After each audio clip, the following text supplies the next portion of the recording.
My editorial, Tammy Bruce, Independent Women's Voice president and Fox News contributor, joins me now. Hey.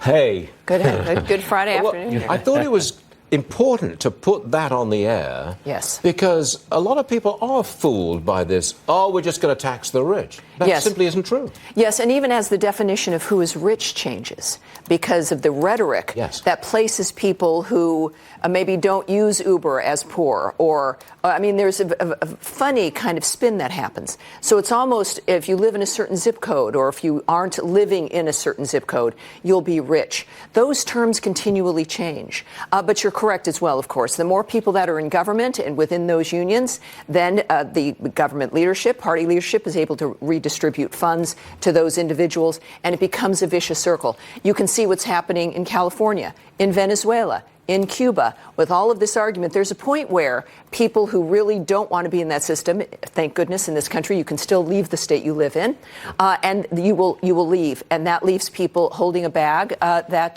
they should never have been holding in the first place. I just thought it was important that people know that you're going to pay extra for everything if you live in these states. Now, hold on a second, Tammy. Earlier this morning, President Trump appeared on Fox and Friends. I want you to listen to what he said about spying on his 2016 campaign. Roll that tape, please. They spied on my campaign, and they got caught. Whether it's the insurance policy that just in case Hillary Clinton loses, we have an insurance policy essentially saying to take him out. This is probably the worst, or certainly one of the worst political scandals in the history of our country.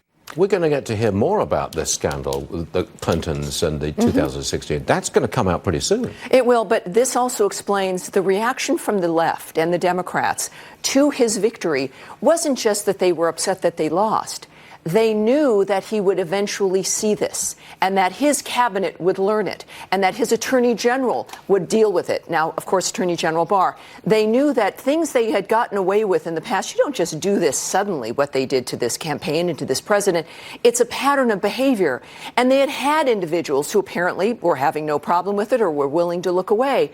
They knew suddenly they had a man in the White House who would care about this and who would expose it, and they would finally be held accountable. That explains, when you just look at the nature of the panic, which is not about losing. People have lost races. They lose races all the time. You didn't see this from Hillary in 2008.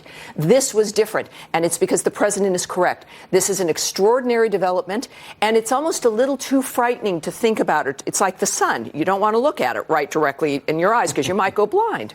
But in this case, we must, and we have a president and an infrastructure, and the American people can handle it, and it's important because otherwise it will never end, and there will eventually be something that we can't even manage. Right now, we can deal with it. I think there'll be some lawyering up. That's what I expect. I think there will be, and I hope that we go as far as we can for the sake of the future and to eradicate this kind of behavior, which obviously is at, I think, multiple levels, and we'll need to find it.